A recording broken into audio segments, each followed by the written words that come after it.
Nous sommes dans le site docteurangélique.free.fr dans une série de leçons de philosophie réaliste à l'école du Père Marie-Dominique Philippe et en vue de la lecture actualisée de saint Thomas d'Aquin. Alors je suis en philosophie de la matière et ce que je me propose de faire, et je ne le ferai pas tout seul parce que, je ne suis pas entièrement compétent dans ces matières complexes. Je me propose de voir les différents états de la matière qui apparaissent en fonction, depuis l'immensément grand, à savoir l'univers tout entier, jusqu'au plus petit qu'on peut atteindre actuellement avec notre intelligence. Ça veut dire que dans cette partie, il va s'agir de décrire le monde et de trouver quelques-unes des lois qui le dirigent, en vue de mieux comprendre ce que c'est que cette physis, ce principe d'unité qui est présent à toute la matière de l'univers et que peut découvrir le philosophe. Il faut savoir que le philosophe ne peut connaître le principe qui explique la matière que s'il décrit les effets de ce principe de la meilleure manière possible. Et c'est comme ça que, à l'aide de la science moderne, qui va beaucoup plus loin que la méthode philosophique, on finira par comprendre ce qu'il y a d'unique, d'unifié dans toute cette matière que nous observons. Alors, c'est un sujet complexe parce que l'outil mathématique a une importance extrême dans cette matière. En effet, on constate que la matière, elle est soumise à des lois et les équations mathématiques en rendent tout à fait bien compte. Il faut savoir que dans le monde, on peut considérer trois sortes de phénomènes. Il y a des phénomènes universels qui se produisent tout le temps. Par exemple, si je lâche cette télécommande, elle va tomber par terre, c'est à 100% vrai. Il y a d'autre part des phénomènes qui se produisent en général. En général, ça veut dire à 80%. Par exemple, à 80%, on dira, les femmes sont fort sensibles aux pleurs des petits-enfants. Elles vont se diriger pour voir ce qu'il a. Et puis, il y a des phénomènes qui se produisent de manière particulière. Ça veut dire dans des cas uniques, particuliers. C'est par exemple certains domaines de la liberté humaine ou certains hasards absolument uniques. Par exemple, dans le domaine de la liberté humaine, le surgissement dans le monde de quelqu'un comme Jésus de Nazareth, c'est absolument unique, c'est inimaginable et pourtant ça a eu lieu. De même, dans le domaine du hasard, imaginons une série de causes qui n'ont pas de rapport les unes avec les autres et qui se rencontrent au point de donner un effet particulier. Donc, je ne sais pas, par exemple, un bout de pierre qui vient de l'immensité de l'univers et qui tombe sur Terre à ce moment précis. Et, au même moment, un homme sort de sa maison. Il s'est levé 3 minutes plus tôt, il a pris son petit déjeuner et il sort. Et voilà que, juste au moment où il sort, le bout de pierre qui tombe du ciel tombe devant ses pieds. Je dirais qu'il y a là une rencontre qui est unique. Justement, jamais, pour le moment, je n'ai entendu parler de quelqu'un qui ait eu une comète, un bout de météorite qui soit tombé, à ses pieds, comme cela, alors qu'il sortait de sa maison. Ça peut se produire, ce sont des phénomènes uniques. Dans le domaine de la physique, ce qui est utilisé au point de départ, le plus souvent, c'est ce qu'on appelle l'universel. Ça veut dire que les phénomènes se produisent toujours de la même façon. Et donc l'outil mathématique qui est quantitatif, il est très intéressant pour étudier la physique. Alors on verra qu'on découvre maintenant, dans le domaine de l'immensément petit, des phénomènes qui se produisent la plupart du temps, en général. C'est le domaine de la physique quantique. Et donc on découvre que cette même matière, certaines choses qui se passent en elle ne sont pas universelles. Bon, pour le moment, dans cette première leçon, je voudrais approcher le monde, donc la matière, du côté de ses effets dans l'immensément grand, dans ce qu'il y a de plus grand. Ça veut dire en considérant l'univers entier dans son ensemble. Alors, la science moderne, avec ses outils d'observation, on peut dire que elle a véritablement fait exploser la connaissance dans ces matières. À l'époque d'Aristote, il n'y avait que les 5 sens. Et puis, l'interprétation qu'on cherchait à avoir. Maintenant, les 5 sens ont été prolongés par des gigantesques télescopes.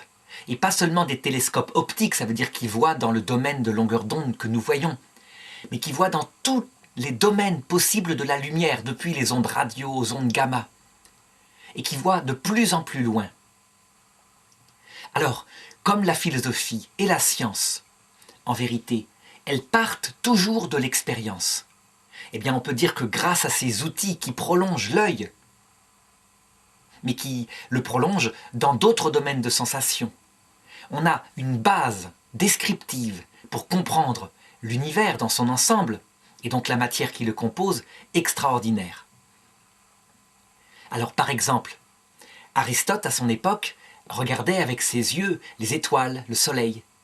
Et il pensait que le soleil, les étoiles, qui étaient sphériques, qui ne bougeaient pas, étaient incorruptibles. Il avait imaginé dans une théorie qui ne date pas de lui, que ce monde au-dessus de la Lune était composé d'une 5e nature, une 5e essence, une matière qui ne se corrompait pas, alors que tout ce qui était au-dessous de la Lune étant elle-même mouvante, ne serait-ce que par son éclairage, mais aussi par le fait qu'il y avait des irrégularités qu'on pouvait voir, eh bien tout ce qui était au-dessous de la Lune était corruptible, donc fait d'une autre forme de matière. Cette théorie, elle a disparu à partir du moment où, avec des télescopes, et en analysant la lumière émise par les étoiles les plus lointaines, donc à travers des expérimentations scientifiques, ça veut dire qu'on soumet la lumière qui est vue par le télescope à un certain nombre de tests. Par exemple, on divise cette lumière avec des prismes pour faire apparaître toutes les couleurs qui la composent. Et puis on analyse ces couleurs et on regarde les molécules qui les ont produites, les atomes, et qui viennent de cette lumière très loin, parce que chaque atome, quand il est porté à une très haute température, émet une longueur d'onde particulière. Et c'est comme cela qu'on s'est rendu compte que les étoiles les plus lointaines étaient faites de la même matière, et principalement d'hydrogène, d'hélium, tout ça avec les réactions nucléaires. Alors ce que je viens de décrire, donc ce progrès entre Aristote, qui n'avait que ses sens, et la science actuelle, elle permet aussi de comprendre ce que c'est que les théories scientifiques. La théorie scientifique que je vais rapporter maintenant, qui est la plus actuelle, eh bien, elle n'est pas forcément définitive. De même que Aristote, sa théorie, qui rendait compte de ce qu'il constatait à son époque, n'a pas été définitive. Elle s'est révélée fausse, la théorie d'Aristote, sur bien des points. Il se peut que la théorie que je vais décrire maintenant soit fausse, ou alors soit simplement à améliorer. Dans le domaine de ce qu'on ne comprend pas, qui est profondément mystérieux, comme la matière, on ne peut fonctionner que comme cela. On donne une théorie qui doit répondre à toutes les données expérimentales ou d'expérimentation qu'on a. Plus la théorie rend compte de toutes les données, et plus elle est valable. Cependant, dire qu'elle est vraie, c'est parfois trop rapide. Disons qu'elle est conforme à l'observation.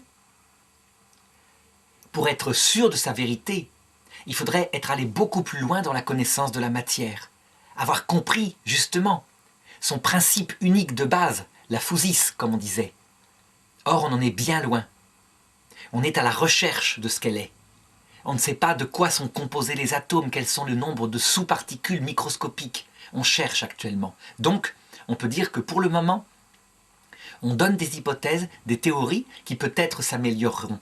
C'est quelque chose qu'il faut avoir bien en tête, c'est important, par rapport à ce que j'appellerais l'humilité du philosophe et du scientifique. Si on trouve une donnée particulière qui contredit la théorie qu'on a élaborée, alors il faut changer de théorie. Parce que le maître, c'est le réel, nous sommes bien dans de la philosophie et de la science réaliste. Alors, qu'est-ce que constatent les télescopes sur l'univers? Eh bien, d'abord qu'il est fait de la même matière. La même matière est partout visible.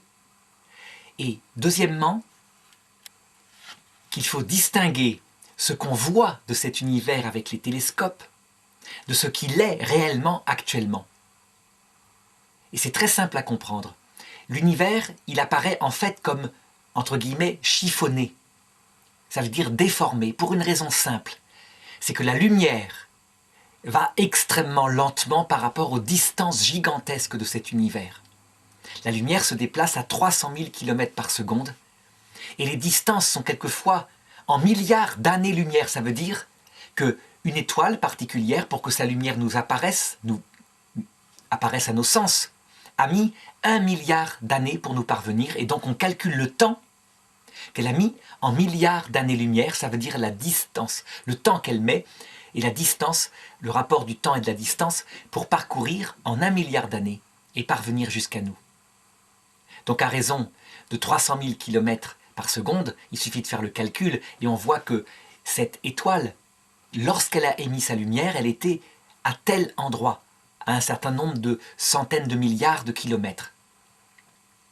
Cependant, entre-temps, elle s'est déplacée, elle a peut-être disparu.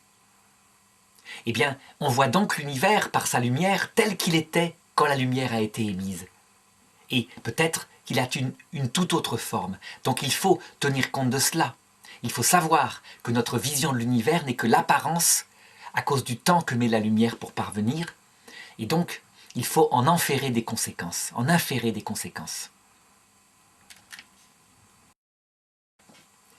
Au début du XXe siècle, en regardant les étoiles lointaines et en soumettant leur lumière à certains tests, comme par exemple, je disais, la décomposition de leur lumière, on s'est aperçu que la lumière était en majorité composée d'hydrogène, donc c'était des étoiles d'hydrogène, avec les réactions nucléaires qu'on a découvertes par la suite, qui expliquent leur rayonnement. Seulement le spectre lumineux de l'hydrogène était décalé. Ça veut dire qu'il n'était pas à l'endroit où il doit être lorsqu'on observe de l'hydrogène qui est en incandescence. On en a donc déduit que ces étoiles lointaines, ces galaxies, s'éloignaient de nous. Et que plus elles étaient lointaines, plus elles s'éloignaient vite de nous. Ce qui explique la déformation de la lumière qui nous parvenait d'elles. C'est dans ces années-là, toujours dans la première moitié du XXe siècle, qu'un prêtre belge, le chanoine Georges Lemaître, a élaboré une théorie pour expliquer cet éloignement des galaxies par rapport à nous. Et c'est la fameuse théorie du Big Bang. La théorie du Big Bang consiste à dire que, puisque dans le vide interstellaire, des galaxies s'éloignent à grande vitesse, c'est donc qu'une énergie les a propulsées. Et qu'y a-t-il de mieux comme énergie qu'une immense explosion qui aurait eu lieu au début du monde? Alors sa théorie, au début, a intéressé, on a essayé de la vérifier, et petit à petit, les scientifiques, en calculant la vitesse d'éloignement des galaxies, en tenant compte de la déformation, comme je le disais, à cause de la vitesse de la lumière, en sont arrivés à préciser de plus en plus la date où avait eu lieu ce Big Bang, entre 13-15 milliards d'années avant maintenant. Et donc, à partir de là, un modèle a été établi de l'univers. À quoi ressemble-t-il? Eh bien, en fait, il ressemble, finalement, c'est une analogie, à une fusée de feu d'artifice qui a explosé dans le néant. On peut dire que l'analogie porte. Cette fusée a explosé il y a donc environ 14 milliards d'années. Et ce qu'elle a émis en premier, c'est la lumière de l'explosion. Cette lumière s'est donc transportée à 14 milliards d'années-lumière du centre de l'explosion. Alors il ne faut pas imaginer la lumière de l'explosion comme étant de la lumière visible au départ. Ce sont plutôt des ondes. Si bien que l'univers serait une sphère dont la taille exacte est de 14 milliards d'années-lumière. Quand une fusée de feu d'artifice explose, elle émet aussi des petites particules qui forment les étoiles qui partent d'elle. Eh bien, ces particules émises correspondraient, dans mon analogie, aux galaxies qui sont sortis peu à peu de cette explosion primordiale et qui actuellement sont allumés en grande partie dans le ciel, un petit peu comme la fusée d'artifice autour de son centre. Partant dans le vide, eh bien, cette explosion gigantesque, elle ne cesse d'être en expansion. Et cette expansion, rien ne peut l'arrêter. Cependant, la grande différence entre une fusée d'artifice, c'est qu'elle explose dans un univers déjà existant, alors que le Big Bang, il explose là où il n'y a rien. Donc de la matière apparaît, située au point de départ, on peut dire dans un univers dont le lieu, dont la concentration est gigantesque, et si on prenait encore une analogie, c'est une analogie, elle serait située dans la tête d'épingle d'une aiguille, la totalité de la matière de l'univers située dans quelque chose de la taille d'une tête d'épingle. Pourquoi c'est une analogie? Parce qu'en réalité, en dehors de la tête d'épingle, il n'y a pas de lieu. Parce que le lieu est créé par la présence de matière, or il n'y a pas de matière en dehors. Mais enfin, c'est pour se forger une idée. Une seconde plus tard, la taille de l'univers, c'est de 300 000 km. La vitesse avec laquelle se produit l'explosion et qui est très proche de la vitesse de la lumière, etc. Et c'est une expansion gigantesque qui ne cesse pas. Au fur et à mesure que cette expansion se fait, la température diminue dans cet univers. La matière se déconcentre. Et donc, elle est de plus en plus dispersée. Les taux de concentration au moment du Big Bang sont tellement forts, tellement puissants, la température est tellement élevée. Il faut imaginer la totalité de la matière dans un point que les équations mathématiques ne peuvent aucunement la calculer. C'est pourquoi les scientifiques fixaient une sorte de mur, le mur de Planck, c'est celui qui y avait pensé, au-delà duquel, vu les taux de concentration de chaleur, on ne pouvait pas connaître l'état de l'univers. De quoi il était fait? Est-ce qu'il y avait des particules? Non, trop concentrées. Est-ce que c'était un magma? Enfin bref, au-delà du mur de Planck, incapacité complète de comprendre ce que c'est que cet univers. Et puis, à un moment donné, lorsqu'il s'est assez détendu, au bout d'un certain temps, une capacité avec l'outil mathématique de calculer sa chaleur, mais aussi sa concentration, mais aussi son expansion, et d'en déduire l'état de la matière, donc le moment où vont apparaître les premiers atomes, et avant les atomes, les particules élémentaires qui composent des atomes. Puis, avec le temps, apparaissent des premières galaxies primitives, qui brûlent de l'hydrogène, qui sont très petites, qui durent peu de temps. Que, avec les télescopes puissants, en regardant très très loin, eh bien on voit, parce que leur lumière ne nous parvient que maintenant. Et c'est ainsi qu'a été élaboré, à force d'observation de plus en plus près, l'histoire de ces galaxies.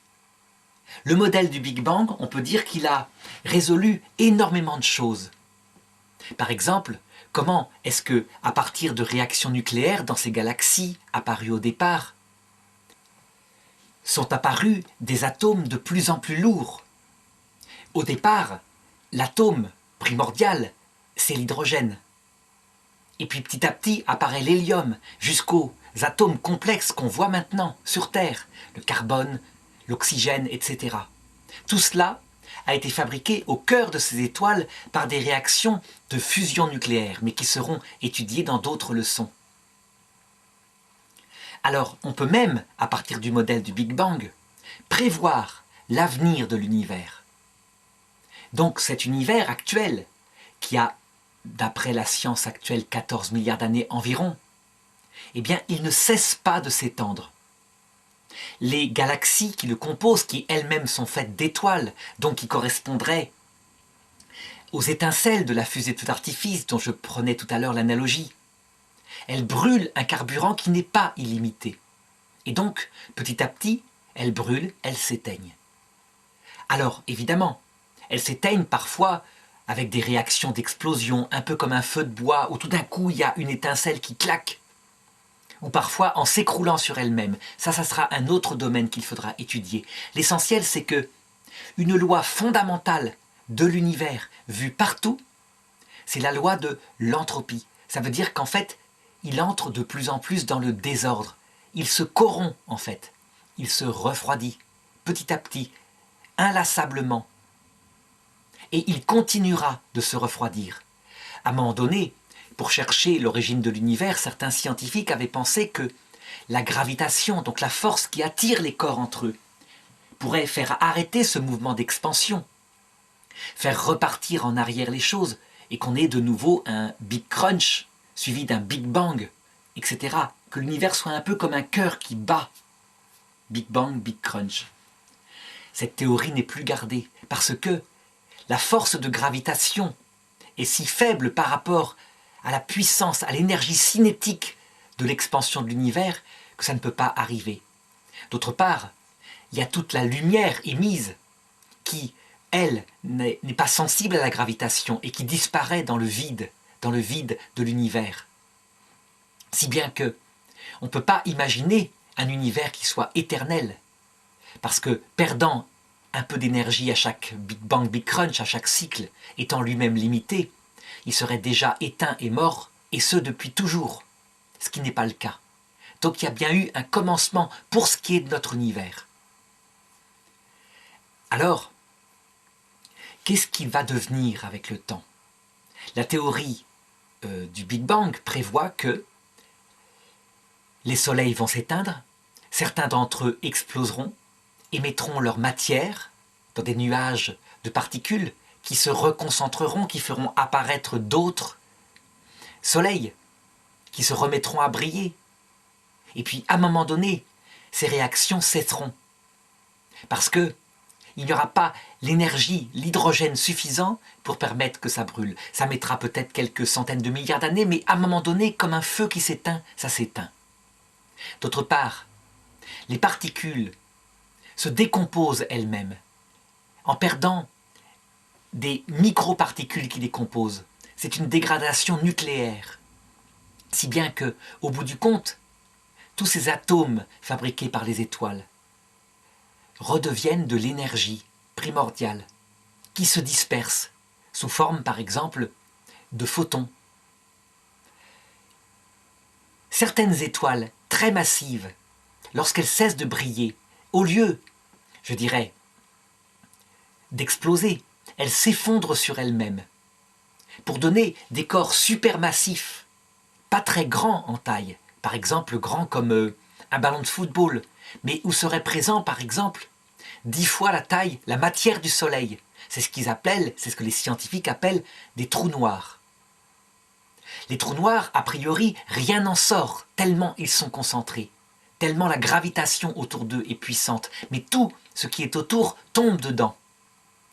Donc, peut-être, disent certains scientifiques, que ce seront les corps éternels qui ne disparaîtront jamais, mais qui filent perpétuellement, sempiternellement, dans le vide, envoyés au départ par le Big Bang.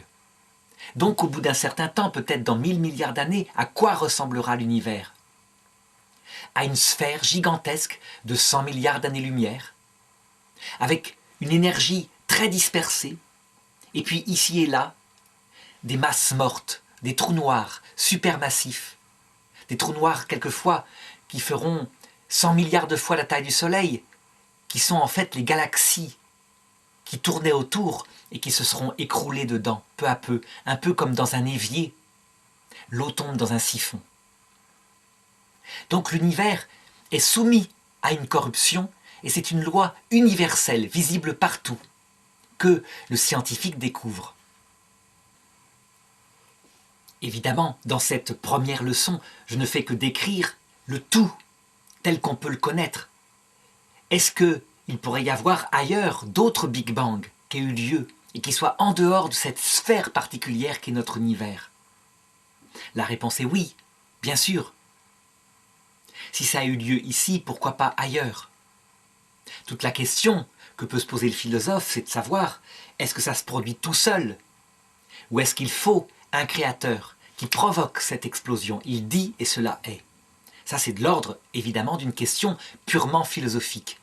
La science ne peut pas du tout aborder ce genre de questions.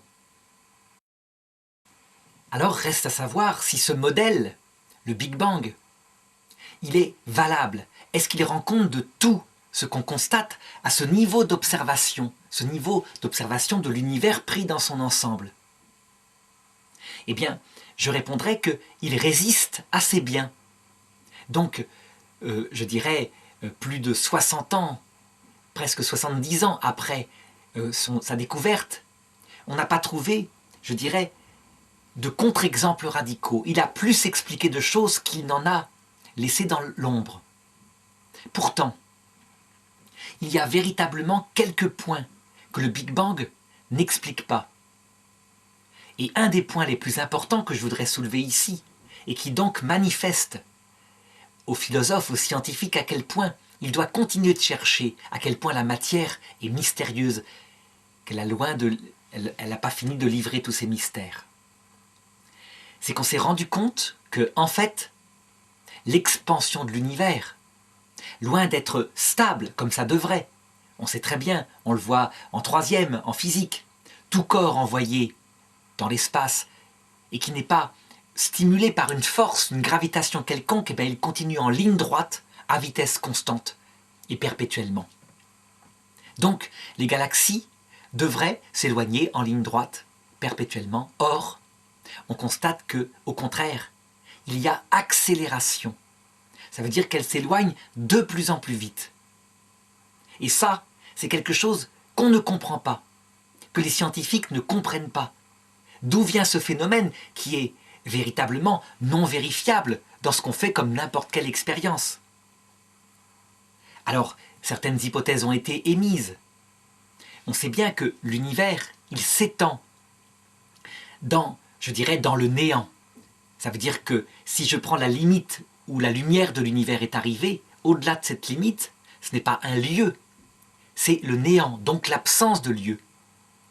Est-ce qu'il y aurait une force venant du néant, venant de l'absence d'être, et qui attirerait un petit peu comme quand on fait le vide dans une pièce et qu'une autre est pleine d'air? Si on ouvre tout d'un coup une porte, l'air se précipite puissamment, attiré par le vide. C'est ce qu'ont émis certains scientifiques. Le problème, c'est que le néant, ce n'est pas de l'être, ce n'est pas du vide, c'est autre chose. Donc on peut dire qu'on a là véritablement un mystère que le Big Bang n'explique pas. Il y a quelque chose d'autre qui intervient dans cet univers et qui lui donne certaines propriétés que tout le modèle actuel qu'on étudie n'arrive pas à expliquer. Alors, quand ça se produit, quand dans le domaine de la philosophie réaliste et de la science, un fait sort de l'explication, qu'est-ce qui doit dominer? Est-ce que c'est le fait ou est-ce que c'est la théorie qu'on a élaborée? C'est bien sûr le fait. Et donc, il est évident que les grands scientifiques partent en chasse d'une explication qui tienne compte de tout. Non seulement de ce que le Big Bang a pu expliquer, mais de tout, parce que les scientifiques sentent bien qu'il y a une explication unique à tout cela. Non seulement aux observations, comme je viens de faire au niveau du Big Bang, mais certainement au niveau de toutes les analyses, de toutes les descriptions qui seront faites par la suite, à tous les niveaux d'observation. Donc le niveau des galaxies, le niveau, je dirais, de la matière telle qu'on la constate à notre niveau d'observation, donc les molécules, etc.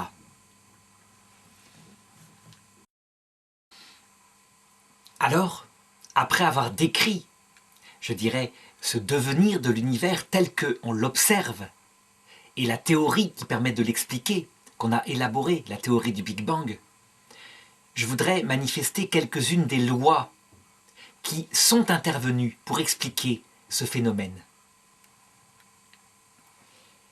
La première, c'est qu'il est apparu quelque chose et que très probablement, mais ça on ne peut pas le savoir, c'est fondamentalement aux philosophes de se poser la question puisqu'on est au-delà du mur de Planck, mais très probablement c'est apparu alors qu'il n'y avait rien. Donc j'ai indiqué pourquoi. Imaginez un monde éternel qui battrait comme un cœur, Big Bang, Big Crunch, ça ne peut pas correspondre à cela puisque l'univers plutôt s'étend, accélère son extension et donc qu'il va se disperser. On ne voit pas ce qui pourrait faire repartir en arrière la matière qui est propulsée. Donc ça apparaît alors que une loi visible, partout, fondamentale, dit que rien ne se crée à partir de rien. Mais que quand quelque chose apparaît, c'est toujours à partir de quelque chose d'autre qui se transforme.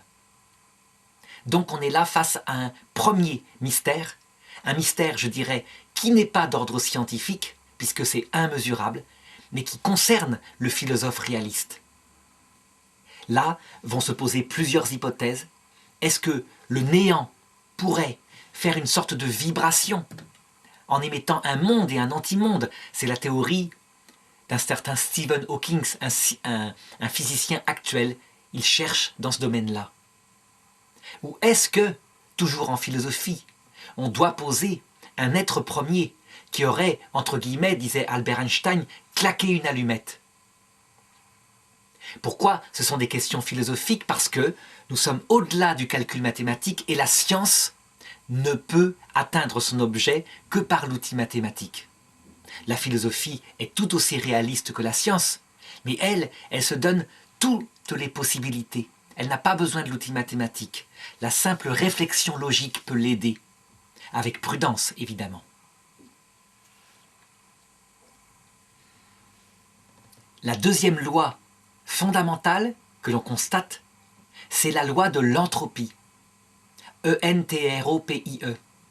Donc à ne pas confondre avec ce qu'on avait élaboré, je dirais presque en théologie naturelle, la loi de l'entropie, A-N-T-R-H, anthropos, à savoir que le monde serait finalisé par l'apparition de l'homme. Là, ça n'a rien à voir.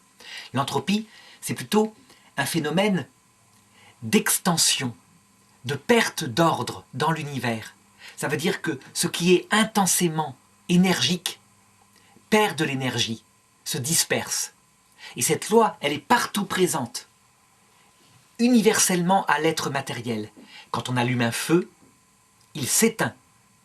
Jamais on verra un feu éteint s'allumer pour reconstituer le bois qui était au départ. La loi universelle, c'est la perte de l'ordre. Si j'arrête de manger, je vais mourir de faim. C'est comme cela. Eh bien, l'univers dans son ensemble, de toutes ses parties, il perd de l'ordre. C'est valable au niveau de la concentration de son énergie, d'où l'univers en expansion et qui se refroidit. C'est valable au niveau de ses constructions que sont les atomes, qui se dégradent par réaction nucléaire. Certains atomes très très complexes ayant des demi-vies de dégradation qu'on peut calculer. L'hydrogène étant le plus durable, le plus stable, mais lui aussi se dégrade. Pour redevenir quoi? Quelque chose de plus stable, quelque chose de moins construit qu'un atome. À savoir, par exemple, de l'énergie de basse intensité qui plane, qui s'éloigne dans les espaces immenses. Les lois d'Albert Einstein, dont en particulier E égale mc2, montrent qu'un atome c'est de la masse et c'est tout simplement de l'énergie tellement concentrée sur elle-même qu'elle devient pesante. Eh bien, cette énergie concentrée, entre guillemets, c'est une analogie philosophique comme cristallisée.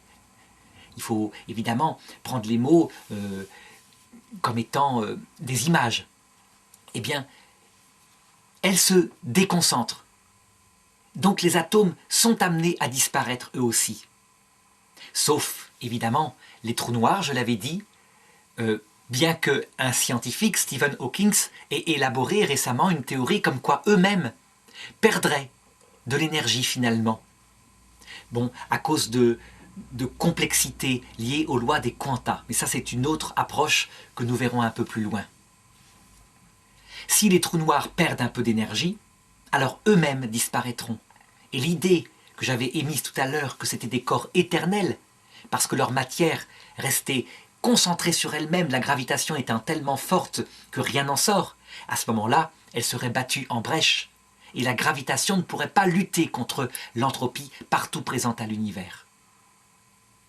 L'entropie est une loi universelle au point que, on peut dire que dans 100 milliards de milliards d'années, il reste quoi de l'univers? De l'énergie de basse intensité qui tend vers zéro mais qui ne l'atteint jamais. Tout ce qui est apparu au Big Bang est là parce que la première loi que j'avais indiquée, rien ne se perd, rien ne se crée, tout se transforme, reste valable. Rien de la matière apparue dans le Big Bang ne disparaît. elles se contentent de se disperser. C'est l'entropie, deuxième loi. Et donc, comme elle se disperse dans des espaces gigantesques, elle devient de plus en plus froide. Le zéro absolu, moins 273 degrés Celsius, le 0 degré Kelvin absolu, n'est jamais atteint puisqu'il signifie l'absence d'être. Or, partout où il y a être, il y a énergie qui vibre un petit peu, ne serait-ce que de 0,00001, mais toujours il y a quelque chose parce que rien ne retourne au néant. Une autre loi qui participe à ces grands espaces, c'est la gravitation. Ça veut dire que les corps massifs que j'ai décrits, eh bien, ils s'attirent entre eux, à raison de leur distance. Mais du carré de leur distance, ça veut dire que plus ils sont éloignés, moins ils s'attirent. Seulement, la gravitation, elle expliquera, nous allons le voir dans une leçon suivante, la forme des galaxies, qui sans doute sont simplement des nuages de matière qui se sont allumés, chaque grain de lumière étant un soleil, et qui gravitent autour d'un trou noir massif qui les attire. Et donc eux, un peu comme de l'eau qui tourne autour d'un trou, eh bien, la galaxie est en train de tomber dans son trou noir. Et c'est la gravitation émise par ce trou noir qui explique cette forme des galaxies, qui visiblement sont centrées autour d'un centre qui ne peut s'expliquer que par de la gravitation. Donc la gravitation, qui est une des 4 forces de l'univers, au niveau de l'infiniment grand, elle a un rôle très important. Elle explique ces formes magiques des galaxies. Alors, ici, je n'ai décrit que 3 des lois qui me servent à ce niveau de description. Il y a évidemment des dizaines d'autres lois qui vont manifester leurs effets de plus en plus profondément au fur et à mesure qu'on se rapprochera de la matière petite, prise dans ses éléments élémentaires, je dirais. Mais ça, ce sera l'objet d'autres leçons.